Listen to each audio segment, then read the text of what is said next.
Kia ora, and welcome back to another episode of the Ride Your Stigma podcast. We are here today for episode number 16. We have a beautiful special guest here with us today.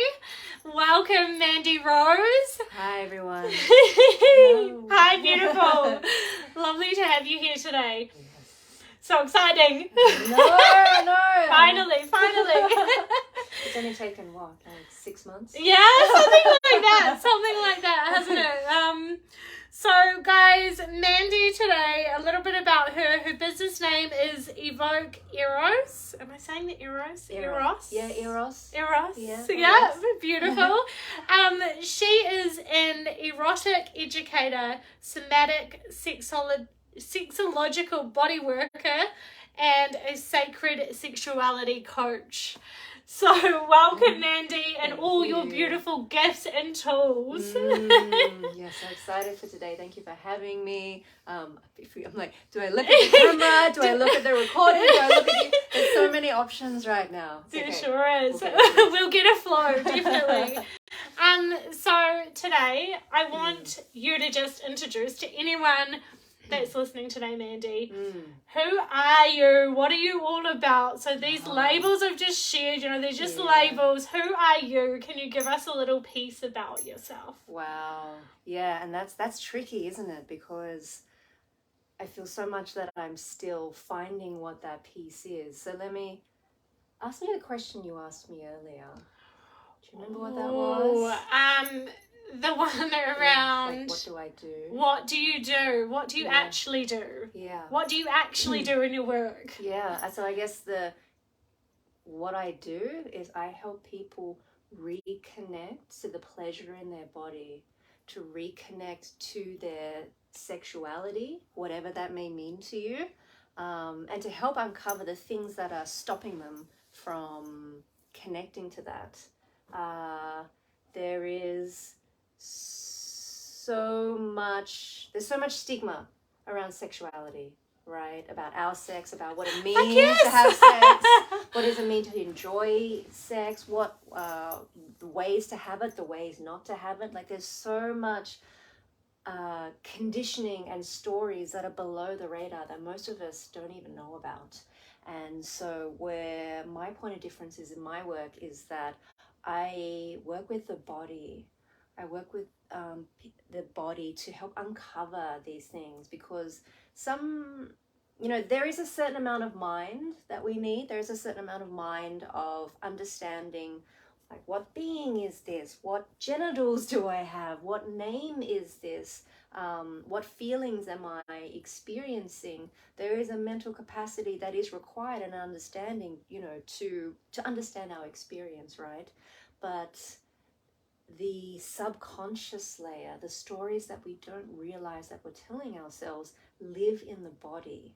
And these are the ones that we are really good at suppressing, of averting from, of diverting from. But when I'm able to hold a space for a client to connect to their body in a way that their body speaks to them, and maybe they don't like the answer that they get, it's right? uncomfortable. It's uncomfortable. But this point of tension is so important, because without this tension, there is no change, right?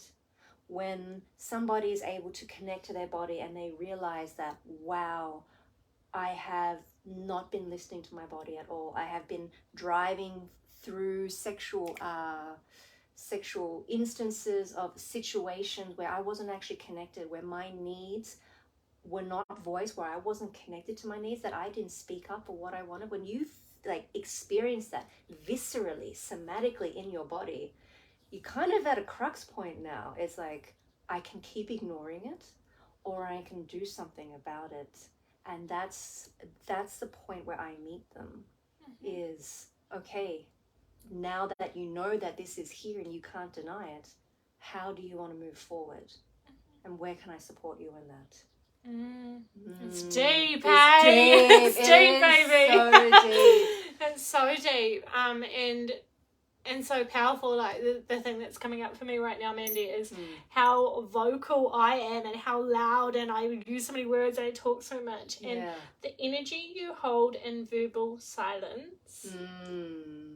And the way that, like, how you're explaining, like, this is a bit new for me, guys, for sure. And it's like the way you're talking about, like, within the body, rather than using words, which is quite foreign for me. I'm all talk, I'm all words, I'm but explain this and I talk about this. And would you say that your work is very, maybe not opposite, but very different to... Yes and no. So I find that a lot of my coaching, so a lot of my clients, when they come to see me, they have a specific problem, right? They're like, this is my problem. I want, can you help me? What kind of problems? I think we talked about some before, but what kind of problems do people kind of come to you for? So a lot of my coaching clients that come see me, a common challenge that they have is premature ejaculation. But the thing is, I don't actually like to call it that, because a lot of time that's self-diagnosed. They say that they have premature ejaculation, but it hasn't been diagnosed by a medical professional, and I am not a medical professional. So the way I like to shift that is that you're not lasting as long as you want in bed. Yeah, as long as you desire. As long as you desire, yourself, some people, their problem is they're too much in their head, right, in sex, that their mind is just constantly running, that they're everywhere except where they are in the present moment. They may find that they have judgments on themselves, like, why is my partner taking too long? Oh no, I don't want to come too early, so I'm going to, like, think about something else.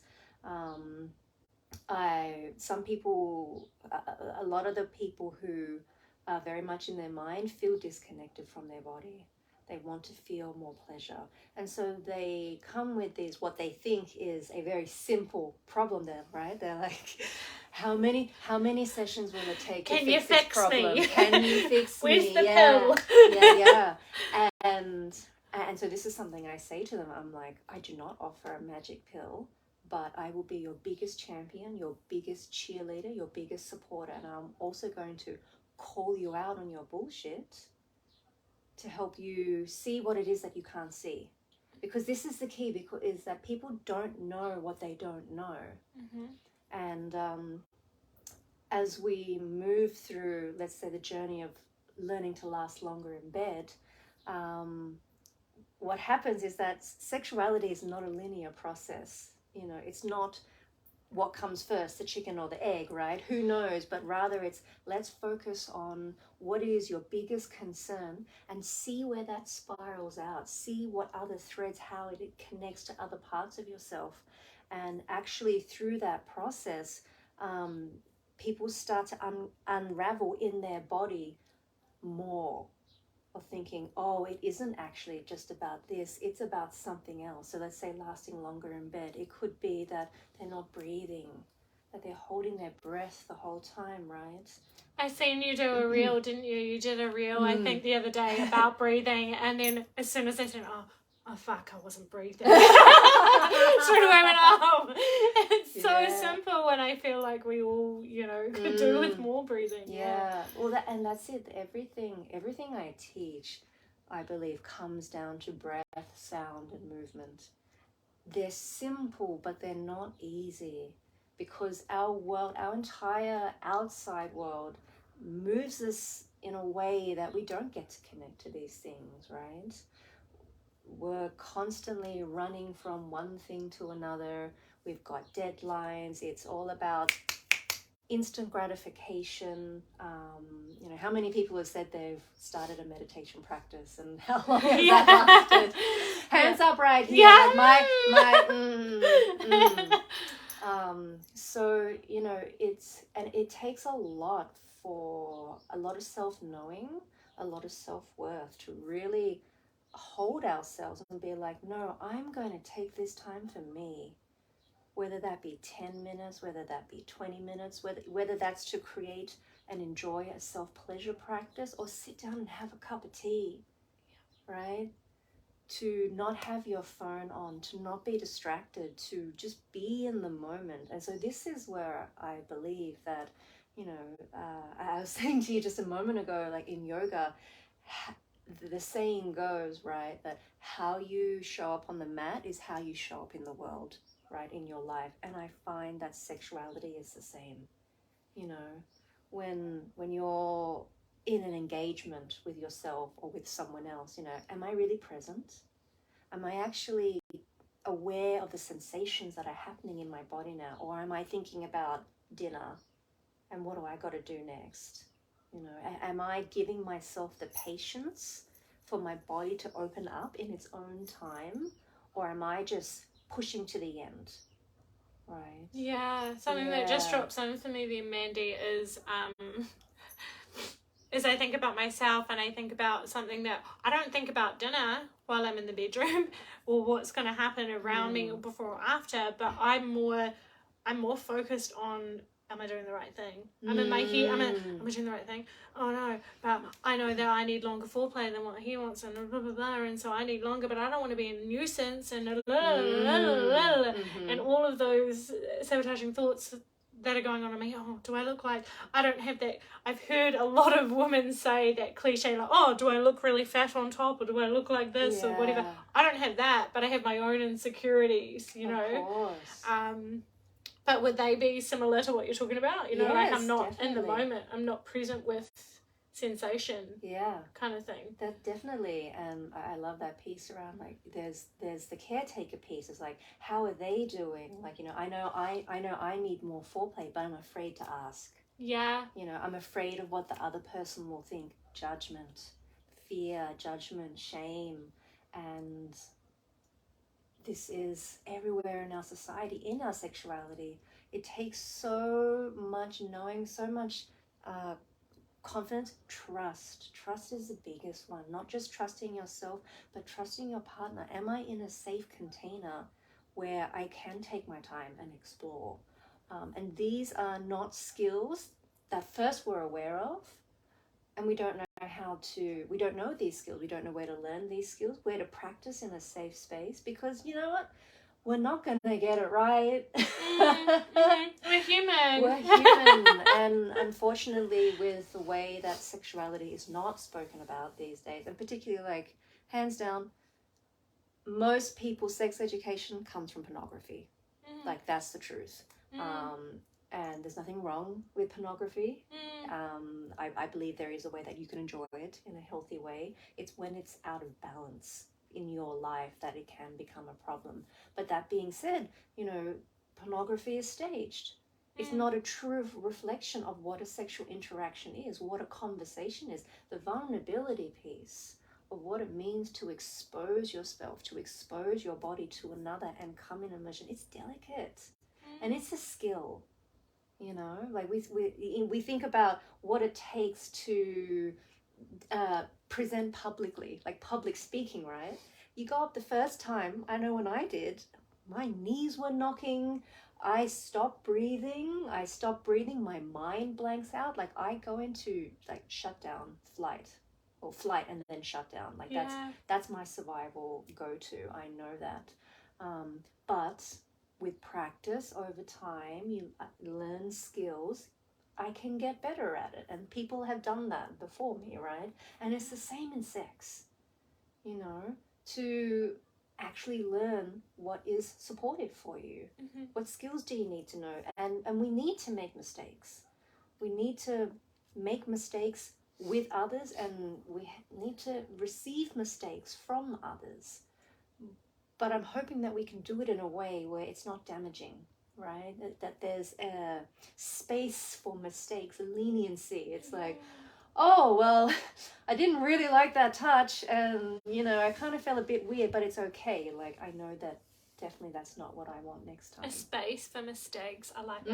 I like that. Yeah, I like that deep, because I feel, maybe it is from, porn, and I'm thinking, even our music videos and things like that, how we dance and how they're sexualized and stuff, like they're not having specific like sex in some people's opinion or vision, but in a form it is sexualized, it does relate into that space, and then we step into the bedroom and then it's almost like perfectionism. Yeah. Almost like I can hear like perfectionism coming up, that it's like, oh, we should be like this, we should already be like that, and why don't you know how to do that? Because, oh, you're 18 now or whatever, and so you should know how to do this, that, and the other, and why aren't you doing it perfectly? And why doesn't it feel exactly great? Like that sex can feel, there can be parts of it, you know, like you talk about mistakes that, oh, actually, oh God, I don't like that, I don't want to ever do that again. Yeah. That didn't feel good for me, etc., etc. Or the inverse is like, oh wow, I didn't know that could feel so good.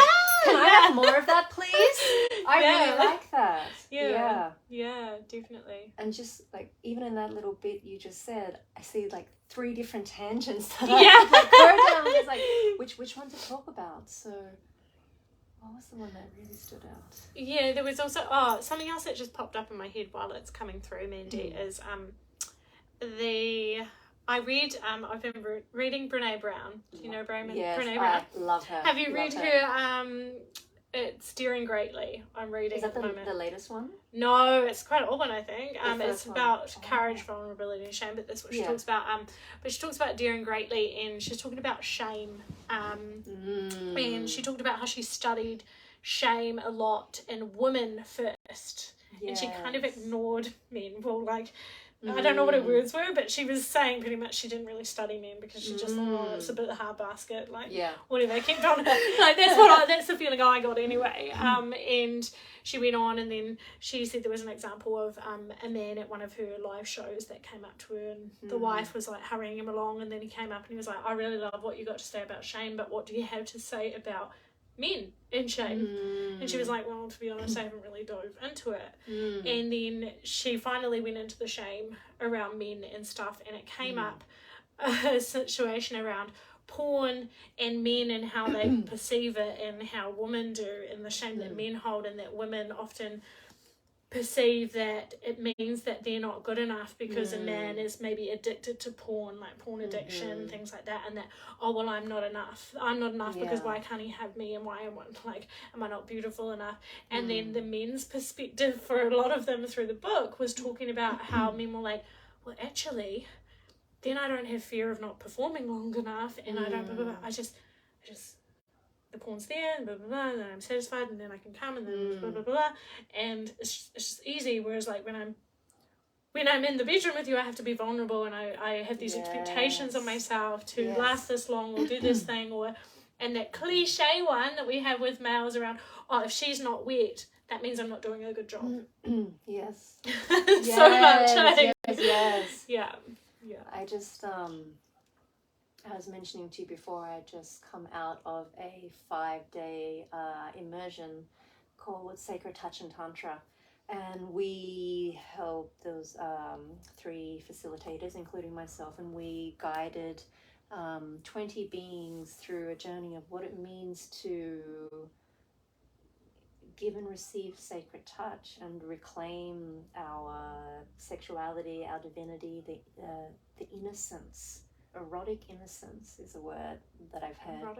Erotic innocence, yeah, like just the innocence of what it means to enjoy your body, simply because your body is your body. It's a playground. It's a space to experience sensation. You know, we experience our life through our body. You know, this meat bag.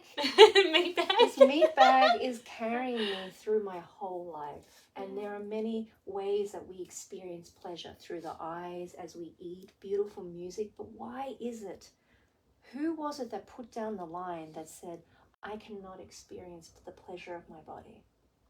That experiencing the pleasure of my body is wrong somehow, you know. And this piece around men's shame, you know, that was brought to the circle. We had a separate yoni owners had a circle, and lingam owners had a circle, and then we came together, and it was really allowing this very vulnerable space for the opposite sex to gaze into the circle of the other sex and to listen to what is the shame, what is the fear, like what happened to this body. And yes, I very much like I'm a New Age feminist, and I believe in what it means for as vulva owners to like reclaim ourselves in the world and our bodies and all that. But you know, we can't. The divine feminine cannot rise without the divine masculine.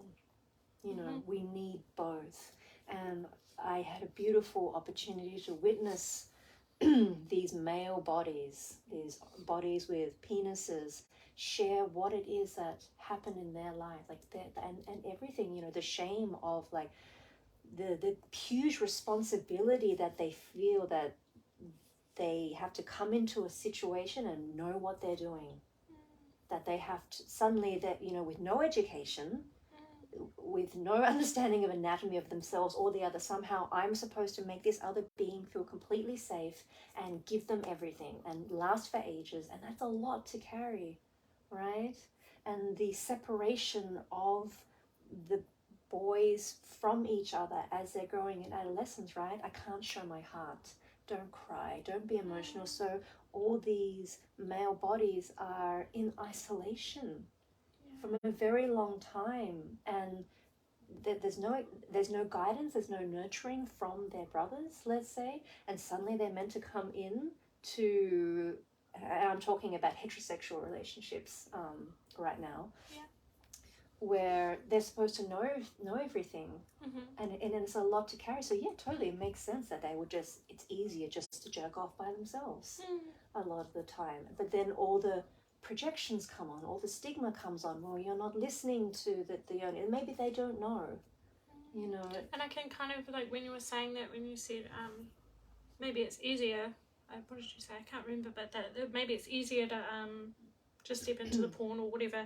and then I just feel like a cycle of shame almost, like coming in, like, oh, but I'll just hide it, or I'll just keep it to myself, you know, like I'll keep it to myself, or I'll hide it away, and then I'll just do it that way because it's just easier. And then so we feel shame because we feel guilt, because especially if we're in a partnership, an exclusive partnership or some form, then we're like, oh, then I feel guilty because I'm like keeping it, because in a form we're like hiding or shushing our voice and our expression and things like that, and then it becomes like this vicious cycle, and then we become like detached from the contact with our person and all these things. It's so deep, isn't it? And it's, you know, it's not unique. We all have our version of this, and that's what is so beautiful when I'm able to be in these spaces where male bodies and female bodies, and they share their pain and their celebrations of what it means to be born into this body in the lifetime. What are the stories that have been put upon me? What are the stories that I put upon myself? And actually seeing underneath it all, we're just human. We're human that want connection, that want love, that want to feel supported and seen by those around us. And there are so many barriers to that, whether that have been put on by society, by our family, by culture. You know, this has been going on for millennia. And at some point we start putting that on ourselves and we don't even realize it. And so where my work comes in is to help reconnect people, or give them the space to reconnect to their true essence. A common comment I heard after this retreat was people when they say, I am a sexual being.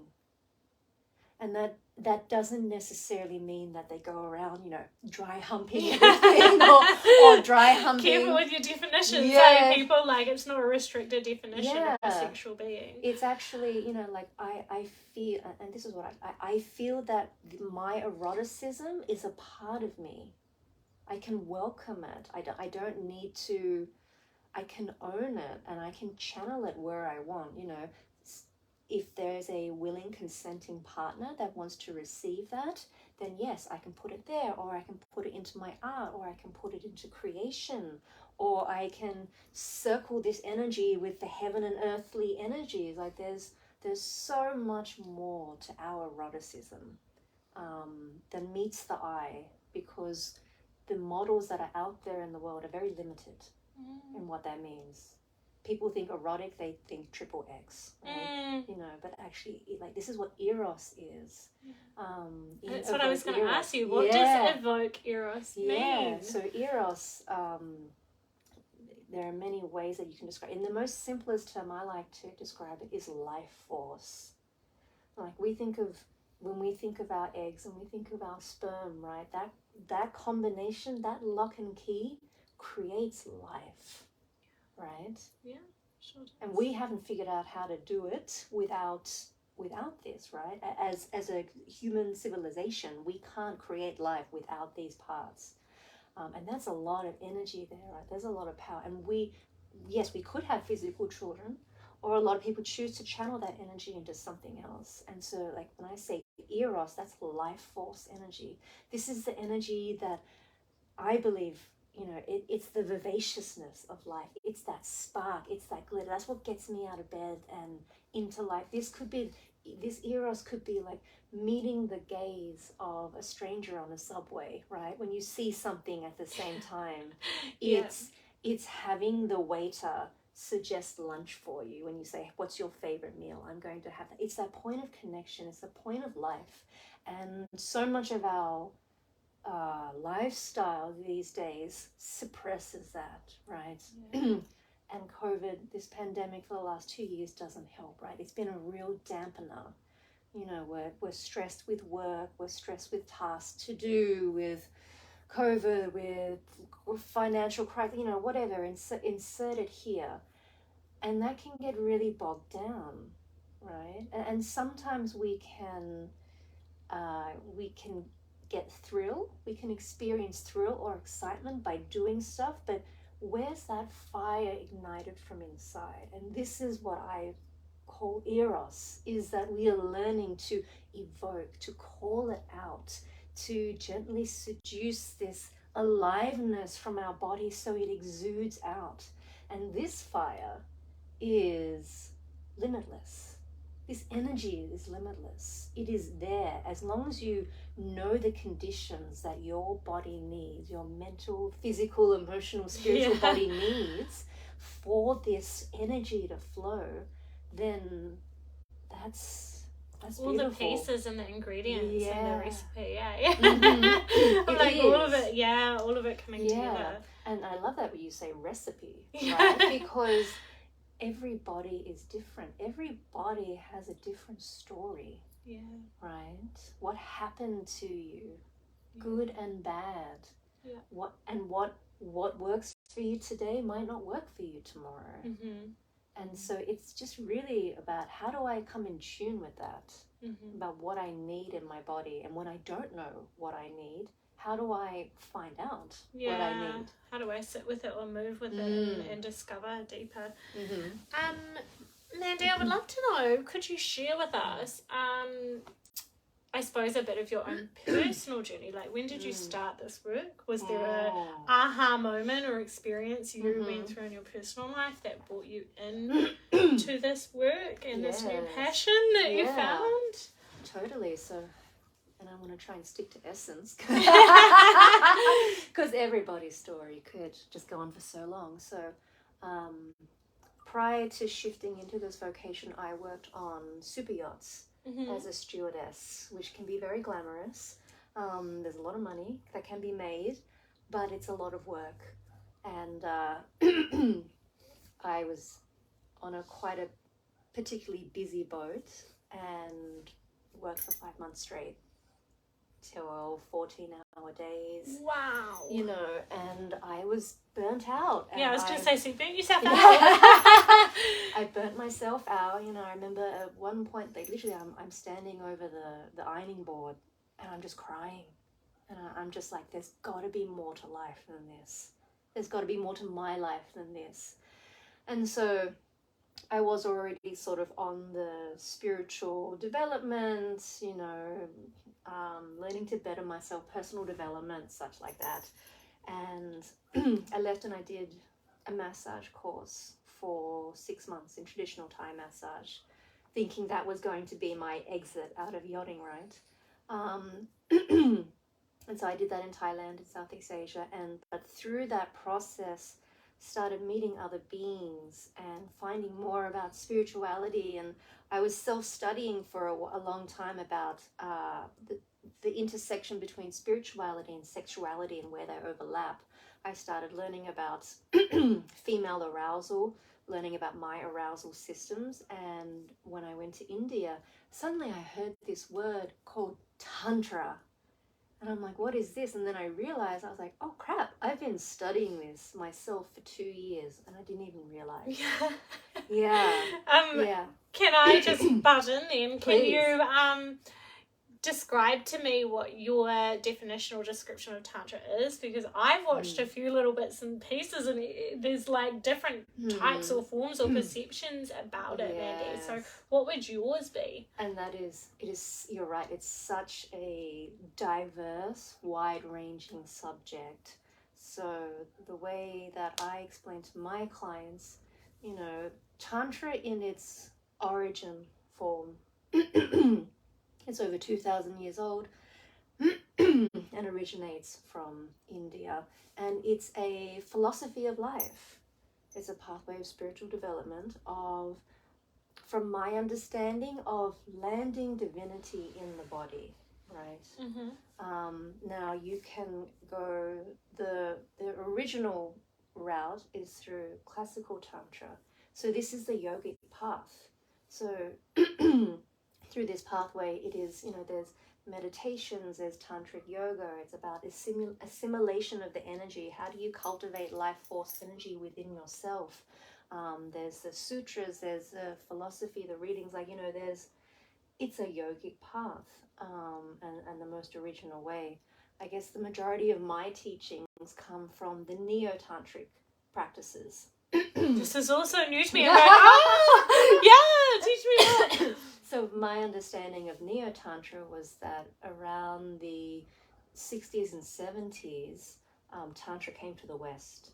Tantra came to California, and so there were a lot of the practitioners at the time that sort of handpicked some of the practices and focused around on how do we build connection while also embracing our sexuality with each other and bringing in divinity. So I will acknowledge that my experience and my trainings have been more with the more modern teachers in neo-tantra and the practices. But what it means to me is, in a few words, being present in the moment to what is here now. Can you just say that again? Being present in the moment to what is. Yeah, it's big when you really tune into it. Yeah, and this is a meditation, isn't it? Being present with what is. It's about letting go of agenda, letting go of your idea of what you think this situation should look like, whether that be what lunch should look like. It's hard to do, right? I'm going, oh shit. Yeah. How this podcast should look like. Yeah. How sex should look like. How I should look like. Can I be present to what is here now? And also this piece around realizing that divinity is within us. That, and I'm going to sound a little bit hippie here, but that we are all, all is one and we are all. It's all here. Yeah. So much of our experience in life, we just put ourselves in boxes. I am Mandy and this is my life experience and I learned this and I learned, but where is the mystery? Where is the space where I can let go and just see what's there and be surprised or not? Maybe sometimes something will come up and I might not like it. Yeah. But that's what's there. Yeah. And how do I meet that with love, with acceptance, whether that be for myself, for others? I mean, I think you've been similar in your life, Maddie. Maybe through your journey in life, you've come across parts of yourself that you didn't really like. Yeah. Some big parts. Some big parts, right? And that journey of okay, how do I love that? Not put myself down. Yeah, and that's when you say that, all I can think of is my wild woman, my busy talking, my too muchness, my loudness, my out there-ness to challenge everything, and all the boxes that you're talking about, I jump outside them. Yeah, that's it. Yeah. I took you on a bit of a tangent. But that was beautiful. Thank you for sharing that about a bit more about the tantra side of things and your I suppose perception and learning and understanding. So if we go back, so you were on the yachts, and then you came off and you had that 6 months. Did you say it was the 6 months? Oh no, that's so.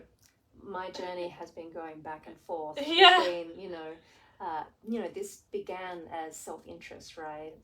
Of my own personal discovery, and then many workshops, many intensive, many retreats over the year, a lot of shadow work. This was the common, I'm speaking of a period of over 7 years of my own personal development journey. And then somewhere along the way, I have done trainings. There's a sacred sexual shamanic practitioner trainings. I'm enrolled in sexological body work.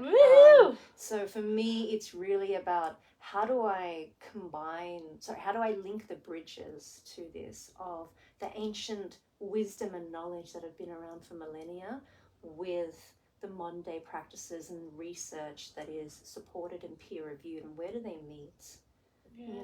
How to bring it together. Because I can potentially talk all day about masculine energies and feminine energies and cycling energy, and these terms can be quite abstract, right? It may not land for people, because where I want to serve is to help people here and now in their bodies. And sometimes it's not about knowing all that frou-frou. Let's say it's like, what do you need in your body right now? Yeah. And for that question can be very hard for a lot of people to even connect to. Like, what do I need right now? What does my body need right now? I love when you say that, Mandy, because for me, like, even though I'm in the self-development world and I'm, on my personal journey with my sexuality and my learning and my this and my expression, some of these big words that you're using today, you go, oh, what's that word? Oh, and what's that word? And so to, like, simplifying it, what did you say? What do I need in my body right now? Like, what do I need? Like, that really brings it back down, just to simplify to, like, it doesn't have to be big and bold, and you don't have to understand all the words. It's just about tuning into what do you need right now. And not only in the sense of, like, what do I need? Like, do I need a drink? Do I need to sit down? But sometimes it's the allowing the body to express, like, do I need to shake right now? Do I need to, like, just let my body? And this can be a barrier for a lot of people, to actually allow your body to move in the way that it wants to, without the internal shutting down of, oh, you're going to look stupid, why would you do that? And the body has such deep wisdom that we have been cut off from for a very long time. And even in this simple act of, like, you know what, like, my shoulder needs to jiggle right now because it wants to jiggle. Just to, like, give that a shake and be like, okay, my body's good.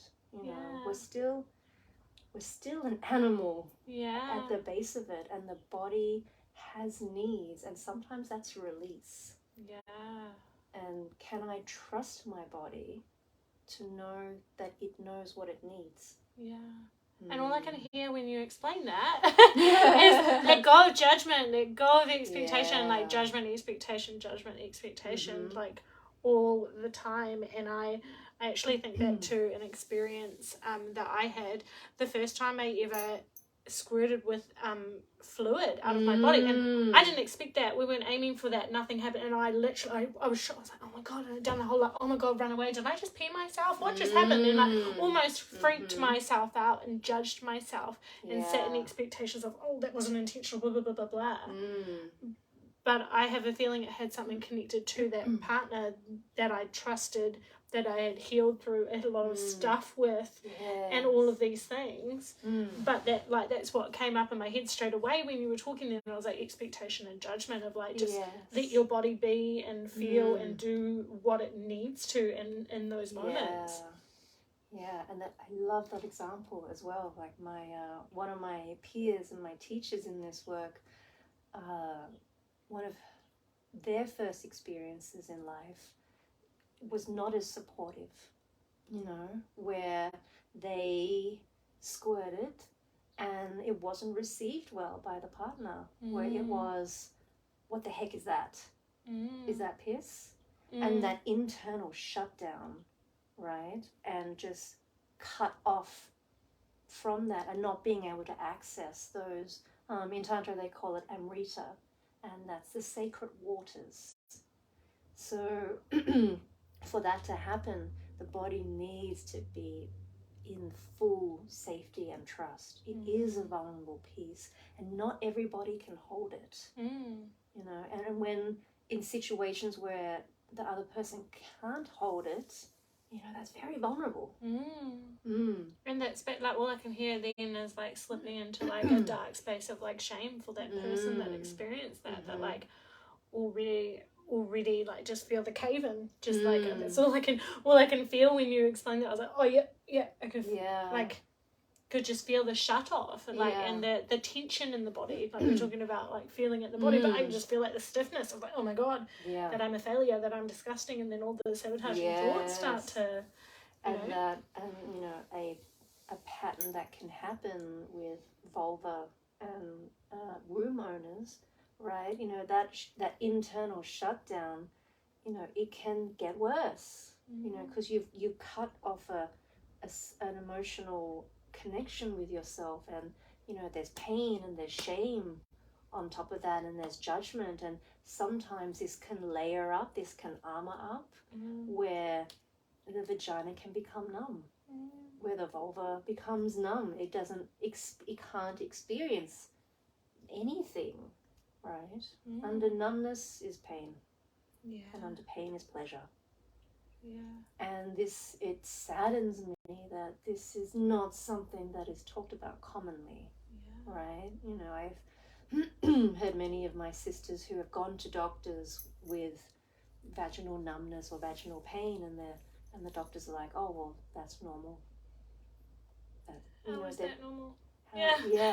How is that normal? Or maybe, you know, some people have difficulty to reach orgasm, and it's like, no, it's there's so much, it's more than that. It's layered, it's subtle, it's nuanced, and you know, there's things down there that, you know, weren't able to be felt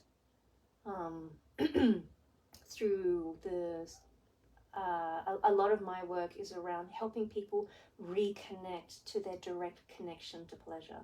So what I mean by direct connection is within your body, within your physiological nervous system. Touch comes onto your skin, which ignites receptors, which sends a message to your brain to release those feel-good chemicals, and you have an experience, right?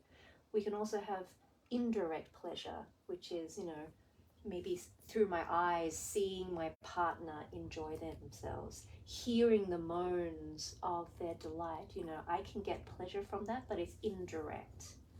And I work with how do we reconnect to that direct pleasure. And so this shutting down piece, right, is this exact example of like, oh, I squirted and now I feel shame.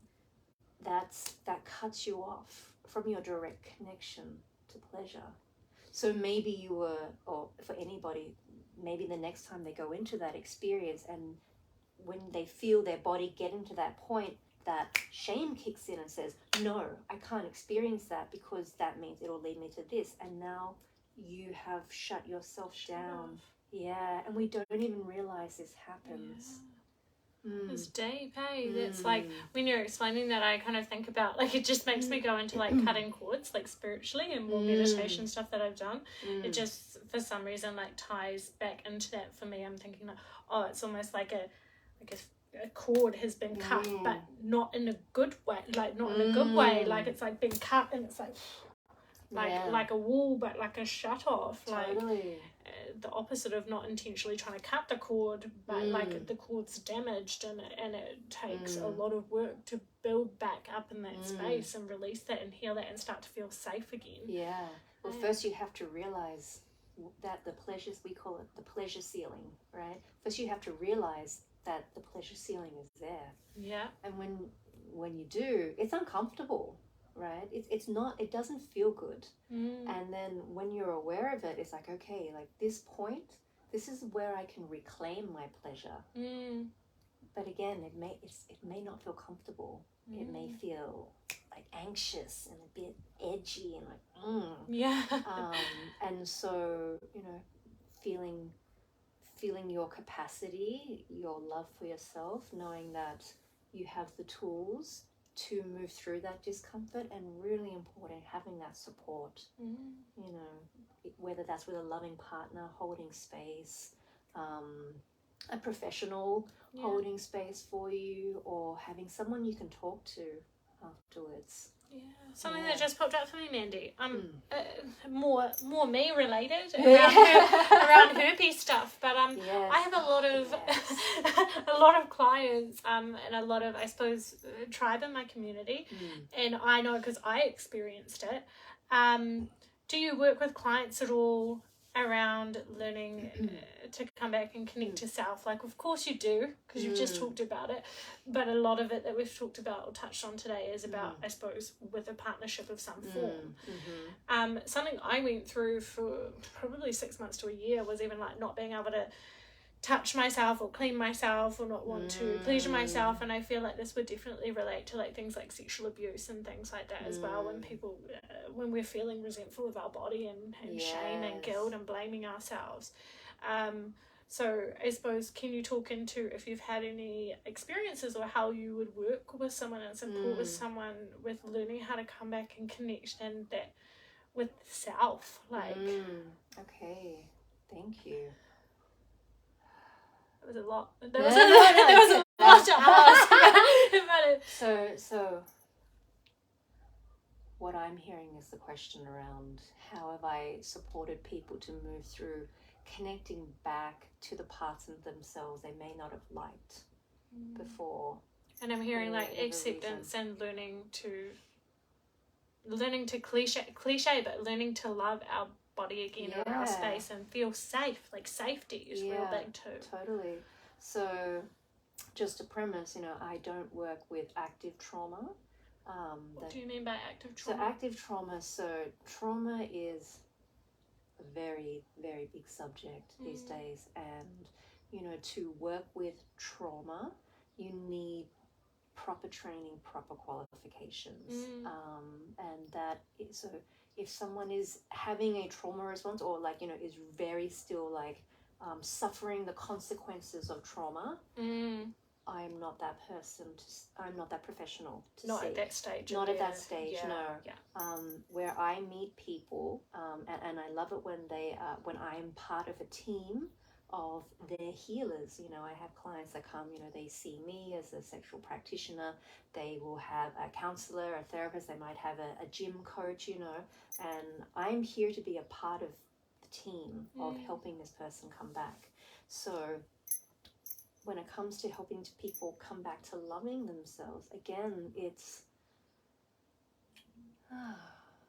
so let's talk about the body image piece, right?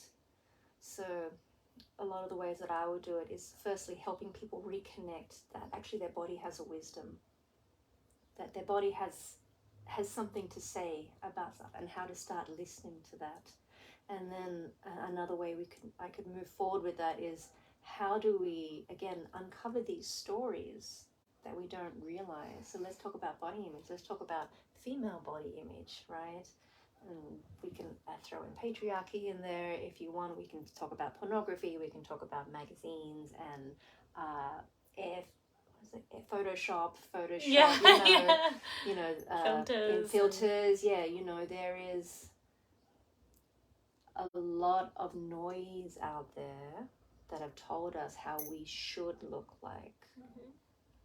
And actually, when I guide clients through a process of coming back to their body and giving their body a voice, letting their body speak and say, you know, whatever it is, some common answers, some common responses I've heard from the body speaking is, you know, I just want you to love me. You punish me at the gym. You starve me with food. You starve me without food. You're mean to me. You put me down every day. You put me in clothes that I'm not comfortable with, and allowing the body to speak, like as a voice. My clients can realize, like, wow, like I wouldn't speak to my children like this. Why do I speak to myself like this? And it's bringing that piece of compassion and coming back to the humanness of a body. It's like, what has this body done for you? What do you love about your body? It's like, I love my thighs. They're strong. They're strong. They've taken me all around the world that I can lift, carry things. I love my butt. I love my butt. It's got quite a bit of wobble and shape, but it means I'm comfortable when I sit down. Yeah. You know, I love my little muffin top. My nephew loves my little muffin tops and squeezes and shakes them and wobbles them, and it makes us both smile and laugh. Yeah, I'm almost in a little meditation here listening to it. like it really takes you on a journey. Like I can feel how you open that journey, Mandy. And learning to, and something I then again relating it to my herpes and stuff, like when you took us on that journey just then, I'm like, oh, when I got herpes now I hardly ever wear knickers. Like, it's not my thing. I'm either wearing lingerie or no lingerie at all. Like, but that's because my body doesn't want that anymore. Like, she doesn't want that, and it's almost like there's so many different levels of it, like uncaging, if that makes sense. And I love how you talk about like the gym and stuff, because I was going to say, like, I feel like weight in a sense is a big body image thing that many of us, I suppose, in our society deal with and struggle with and are challenged with. And it's like coming into, rather than setting a goal of, oh, I need to go to the gym 5 times a week to lose this weight, really coming into, can we accept and learn to love and nourish all the parts of our body rather than trying to like change her or him, or you know, like I take my hat off to people who you know, if you want to change your body for the better of you, great. If you've got the discipline and the drive for it, I take my hat off to you. That's more than what I have when it comes to that. Because there's all angles of it, isn't there? There's all perception. But it's really coming back to what's right for you. Yeah. Where's your balance? Yeah. You know, listening into that heart, into that soul, into what is right for you. Right for you, because no one else. We are all different. We have different bodies. Our bodies all tell different stories. They can have different needs. And just to come back to that self-sovereignty piece of, like, you know, I got this. You know, I trust my body and its wisdom, and I trust to know what's right for me, and taking that power back. Right. Yeah. Beautiful. Mandy, so how can people work with you? So we've kind of gone through a bit, and I feel like I've experienced working with you today, even like the energy here in person, in the flesh.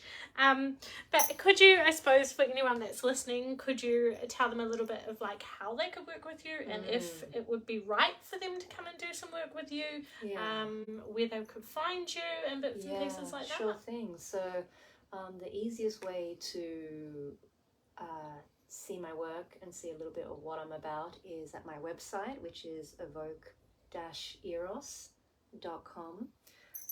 I'm also starting on Instagram. Get it, girl. I'm learning what that particular being needs I see from you me, showing up. and you know, finding my balance with that. So that is my handle is at evoke_eros.com.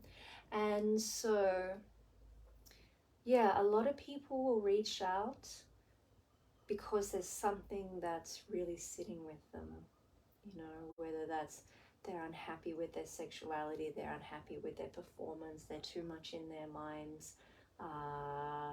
The easiest easiest way to contact me would be through my website, and we'll have a conversation. We'll have a short discovery call to see if you have any problems that I can solve. Or actually, I don't want to say it like that. Do you have a problem that I can support you with?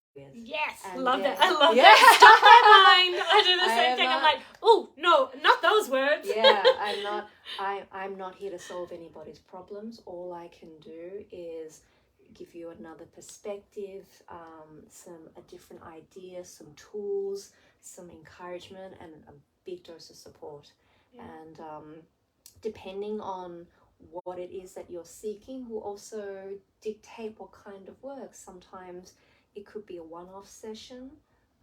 It could be a talk-only session. Sometimes it may be a series of sessions and there's body work involved. And it all depends on where you're at and how we decide to move forward together. Totally. Awesome. Thank you so much, Thank Mandy. you so much for having me. What am I worried about? Yeah, you got it, girl. And I suppose I always like to ask at the end of my podcast, is there one sentence, quote, moral or value that you stick by, that you would like to, a golden piece of advice, I say, that you would like to share with everyone, or that you speak to yourself or remind yourself of in your life, that you might want to share? Drink your tea while it's hot. Yes! Drink your tea while it's hot. Yeah, and this is a practice of just a small practice I'm trying to give myself, just to take my time. Yeah. Take that 10-15 minutes. Just sit down, no phone, no book. It's big for me. Yeah. And just enjoy my tea and not have to reheat it 5 times. Yes, because beautiful. I've been so busy doing other things. It's still a work in progress. Yes. So. But aren't we all? Isn't our growth and isn't our journey all about learning? Yeah. Forever long. Yes. Oh, thank you so much, beautiful. Thank you so much for coming to join us today and sharing all your magic. See ya, guys. Oh.